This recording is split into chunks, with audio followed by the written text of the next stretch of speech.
Agora, vamos falar de transição energética. Não tem como falar de energia sem falar do que significa transição energética. Então, primeiramente, a gente fala das fontes de energia. A gente tem fontes renováveis e fontes não renováveis. Então, as fontes renováveis, na maioria das vezes, são limpas. Energia eólica, a solar e a hidrelétrica, que depende essencialmente do sol, né? Por causa do ciclo hidrológico da água, pressão atmosférica, que depende do aquecimento, da diferença de temperatura que aparece na Terra. Tem a questão da biomassa, né? Você consegue produzir um determinado produto, como etanol, e esse resíduo serve para gerar energia. Tem energia nuclear, tem energia geotérmica, são todas energias renováveis, né? E por outro lado, a gente tem as fontes não renováveis, né? Que são essencialmente derivados do carvão, gás natural e petróleo, né? E aí a gente vai gerar energia de uma forma poluente com recursos que não são reciclados na natureza num curto espaço de tempo. Então, a transição energética ela é a passagem de um modelo energético baseado em fontes fósseis, né, para um modelo que prioriza fontes renováveis. Mas ela vai além disso, ela também trabalha com outras questões, como a sustentabilidade, a eficiência energética, a digitalização do sistema elétrico. O que seria essa digitalização? Você poder fazer um monitoramento de todo o consumo energético dos consumidores, das redes de distribuição, linha de transmissão, monitorar as grandezas elétricas e armazenar esses dados em Big Data, né, em grandes bancos de dados, né, para que você possa tomar decisões confiáveis baseadas em histórico e fazer previsões de, por exemplo, geração futura e diversas outras aplicações, né? Então, a digitalização é muito importante para que você documente e registre isso na nuvem, registre isso no computador, né? E tenha sempre um monitoramento em tempo real. Então, isso também faz parte da transição energética. Então, a evolução da transição energética, a gente já viu um pouco da parte da caloria, né? Que era a parte que o homem era caçador, depois começa a trabalhar com agricultura rudimentar, tem o fogo, o uso da água, já começa a arquitetura, aí ele também usa o combustível, aí ele usa o vento, né? Para navegação, começa a revolução industrial, máquina a vapor. Nós temos a eletricidade, temos também o combustível. Então, tudo isso está focado nas transições energéticas em tempos passados, né?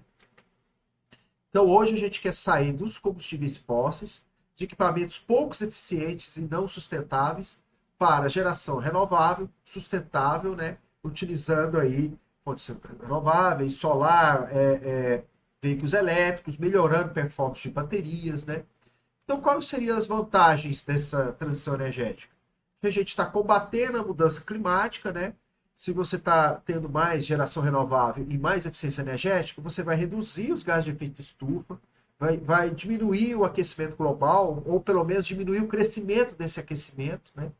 E seus impactos. Melhoria da qualidade do ar, né? Especialmente em áreas urbanas, né? Segurança energética, uma diversificação, você melhora a qualidade do seu sistema elétrico e reduz a dependência de combustíveis fósseis. O Brasil, embora seja um país com mais de 80% de fontes renováveis, ainda depende de termoelétricas em alguns momentos, né, quando a gente tem baixa reserva, né, de água nos reservatórios. Né?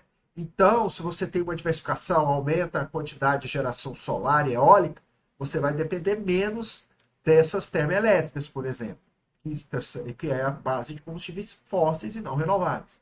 Né? O crescimento econômico, você vai criar novas oportunidades, novos empregos, tanto para a tecnologia de geração renovável, como também para a digitalização do setor elétrico e também das outras questões energéticas, né? Como o transporte do uso do veículo elétrico. Né?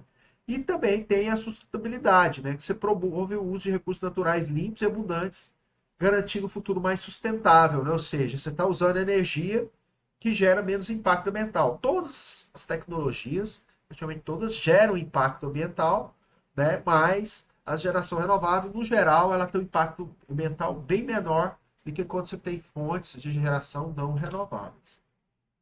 Mas aí também temos os desafios da transição energética, que são os custos iniciais, que são muito caros, especialmente em países de desenvolvimento, né? A intermitência das fontes renováveis, né? Que depende dessas condições climáticas, e às vezes você vai precisar encarecer o sistema para armazenar energia tanto em forma de água ou mesmo agora atual de bancos de baterias, né?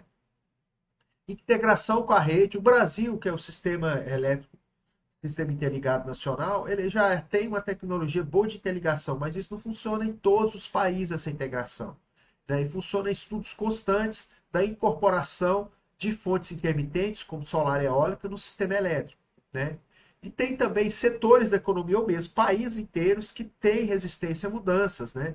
Então, a transição energética pode encontrar resistências de setores econômicos que dependem de combustíveis fósseis. Né? Tem países, por exemplo, na Arábia, né, no Oriente Médio, que depende essencialmente aí de, de fontes não renováveis, né? Principalmente reservas de petróleo e gás natural. Então, eles têm abundância, o preço para eles é pequeno, não compensa economicamente eles investirem maciçamente, né, em energias renováveis nesse momento. Né? Então, isso provavelmente eles vão começar a investir de uma forma mais gradual. E tem também os desafios sociais, né? Porque tem que ser justo, tem pessoas que dependem dos combustíveis fósseis ainda. Você não é simplesmente, vou tirar os combustíveis fósseis, tirar o gerador a diesel, deixar aquela comunidade com uma geração intermitente que nem sempre vai ter energia. Não é assim, né? Que também isso exige um custo alto, né? Então a gente tem que verificar caso a caso e fazer a transição energética com responsabilidade, avaliando todos os impactos no sistema econômico e social. Por fim, né, a gente põe aqui a leitura dos livros disponibilizados na biblioteca digital do IFES, né, e alguns exercícios de energia e meio ambiente para serem realizados aí por vocês para fixar os conhecimentos.